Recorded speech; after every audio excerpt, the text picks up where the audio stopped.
Bienvenue dans cette nouvelle édition du QG News. Voici les titres de l'actualité.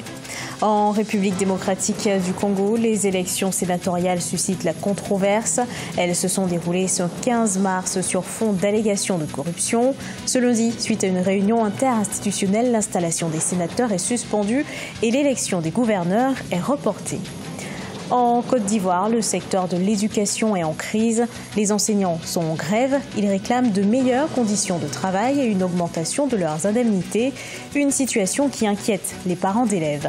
Et puis, succès des rencontres B2B au Forum Afrique Développement. La 6e édition a comptabilisé 5000 rendez-vous de ce type. Objectif, mettre en relation les opérateurs économiques du continent. Polémique autour des élections sénatoriales en République démocratique du Congo.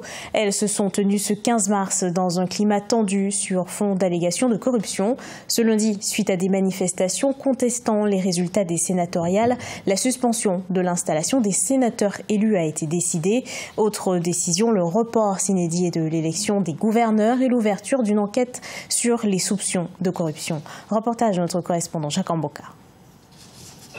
Poursuite du processus électoral en République démocratique du Congo. Après l'élection des bureaux définitifs des assemblées provinciales, la Commission électorale nationale procède ce vendredi 15 mars à l'élection des sénateurs dans les 24 des 26 assemblées provinciales du pays. Des élections sur fond d'allégations de corruption décriées par certains candidats qui se sont retirés de la course. Il faut dire que pour l'image de la République démocratique du Congo, ce n'est pas une très bonne chose parce que quand on parle de corruption, ça vilie, c'est pas bien, le pays n'avance pas.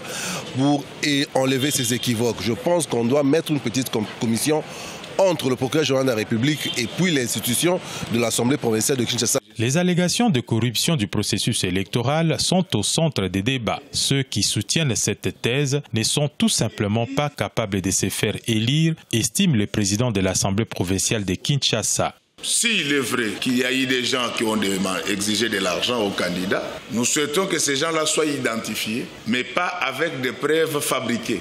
Parce qu'au-delà des 4 ou 5 personnes qui se sont retirées, il y a encore 99%, plus de 99% qui continuent à faire confiance à ce processus électoral. Les élections sénatoriales en République démocratique du Congo sont au cœur de la polémique entre le procureur général de la République et la centrale électorale. Le PGR a demandé son report afin d'enquêter sur les allégations de corruption. Pour la CENI, cette demande arrive en retard car le calendrier doit être respecté. Mobilisation des parents d'élèves en Côte d'Ivoire. Pour rappel, les syndicats d'enseignants sont en grève depuis cette semaine. Ils réclament l'amélioration de leurs conditions de travail ou encore la revalorisation de leurs indemnités de logement. Une situation qui inquiète les parents d'élèves qui redoutent une année blanche. Reportage de notre correspondant Olivier Conan. Les parents d'élèves sont inquiets de la poursuite de la grève des enseignants du secondaire en Côte d'Ivoire. Ceux-ci sont en grève depuis cette semaine pour des revendications corporatistes. En réponse à cette grève, les parents d'élèves du lycée Sainte-Marie de la commune de Cocody à Abidjan s'impliquent pour aider les enseignants et les autorités à trouver un terrain d'entente. La grève est nationale, mais nous estimons que les négociations étant en cours, il faut pouvoir leur donner une chance en permettant à tous nos enfants d'avoir cours au lycée Sainte-Marie comme cela se fait ailleurs dans d'autres lycées.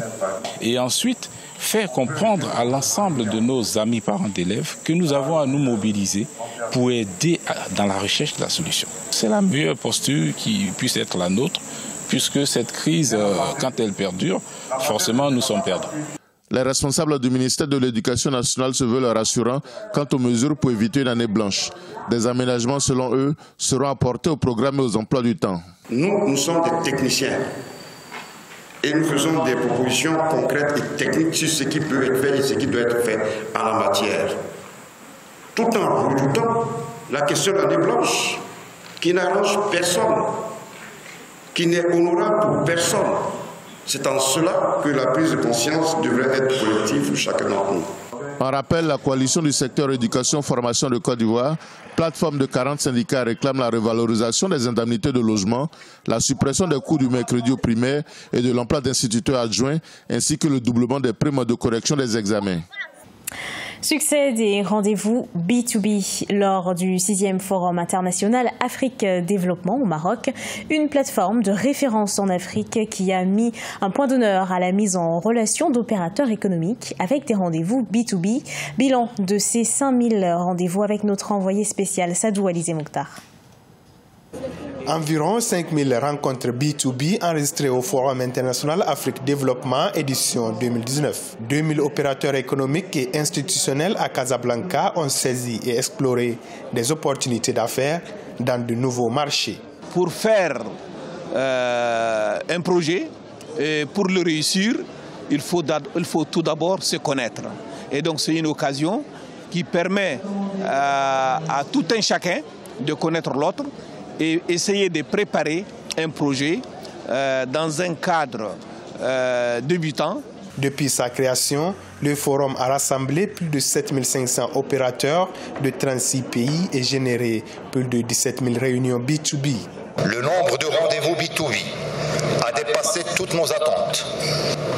Les principaux secteurs concernés, des B2B et des B2G, qui ont été recensés, 42% revient à la filière de l'agroalimentaire. Pour la 6e année consécutive, le Club Afrique Développement du groupe Attijari Wafa Bank a réussi à réunir la sphère politique et économique africaine lors du Forum international Afrique Développement sous le thème « Quand l'Est rencontre l'Ouest ». Organisé sous l'impulsion de son actionnaire de référence, le fonds d'investissement privé panafricain Almada, cette édition s'est tenue les 14 et 15 mars à Casablanca, au Maroc.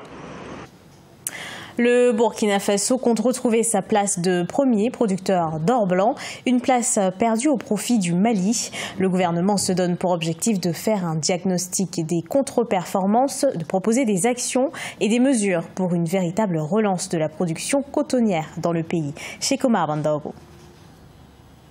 Boycott de la production dans certaines zones, infestation parasitaire sévère ou encore pluviométrie irrégulière, ce sont là les principales raisons de la contre-performance connue par le Burkina Faso dans la production cotonnière entre 2016 et 2018. Avec un objectif de production de 820 000 tonnes de coton-graine, la campagne 2017-2018 s'est achevée avec une récolte de 613 000 tonnes. La question se structure autour d'une question de prix. Ces gens-là, ce sont qui, effectivement, nous sommes dans un cercle infernal, on produit beaucoup, mais on n'a jamais de l'argent. Et chaque fois, nous sommes endettés. Je pense que c'est ce qui a entraîné cette crise à ce niveau-là. Le gouvernement burkinabé a même débloqué plus de 9,6 milliards de francs CFA afin d'amoindrir le coût des intrants de la campagne 2018-2019. Au Mali, les Maliens ont les engrais à 11 000 francs. Nous avons les mêmes engrais subventionnés à 15 000 francs. Les Mali ont 200, 500 francs les prix d'achat aux producteurs. Nous avons toujours 250 pour les premiers choix. Donc, du coup, est-ce que c'est le même marché qu'ils vont aller vendre leur production? C'est ce qui nous démotive. À noter que le coton demeure la première culture de rente du Burkina Faso, avec plus de 4 millions de personnes qui la pratiquent. La filière représente plus de 28% du PIB agricole et 4% du produit intérieur brut. Au Tchad, les opérateurs économiques et les jeunes entrepreneurs se lancent de plus en plus dans la production agro-pastorale. L'agriculture et l'élevage ont recours à des croisements de races pour une meilleure productivité. C'est le cas de la ferme Abouna. Elle a réussi à 62% le croisement des races bovines tchadiennes avec celles importées de l'Europe. Reportage de notre correspondant Mama Ramadan, commenté par Marcel Farba-Maroun. Au Tchad, pour satisfaire les demandes en viande et en lait, les fermes agro-pastorales procèdent de plus en plus au croisement des races bovines. À la ferme Abouna, située à la sortie nord de la capitale par exemple, les vétérinaires ont réussi plusieurs inséminations artificielles des bovins du pays avec des races européennes pour une meilleure productivité à l'échelle industrielle. Des races de Montbéliard, on a fait le croisement avec des couris. Et les races bleu-blanc belges avec le croisement couru aussi. Montbéliard qui nous donne du lait et bleu, blanc, belge, il nous donne que de viande. Vraiment, on veut améliorer nos races de bétail. On est déjà arrivé à un résultat, vraiment, on est bien satisfait. On a inséminé 60 bétails, on a eu un résultat de 62%. Avec l'aide des laboratoires certifiés par le gouvernement, plusieurs fermes agro-pastorales du pays qui veulent se lancer dans la production industrielle ont procédé aux essais de croisement des races bovines et ont obtenu des résultats satisfaisants malgré les conditions climatiques inadaptées. On veut avoir des animaux de base, donc c'est-à-dire des mères qui vont produire prochainement des veaux et des velles. Et donc on est en stade encore du démarrage. Donc la transformation après, ce serait au niveau laitier. Donc on va faire du fromage, on va faire du beurre.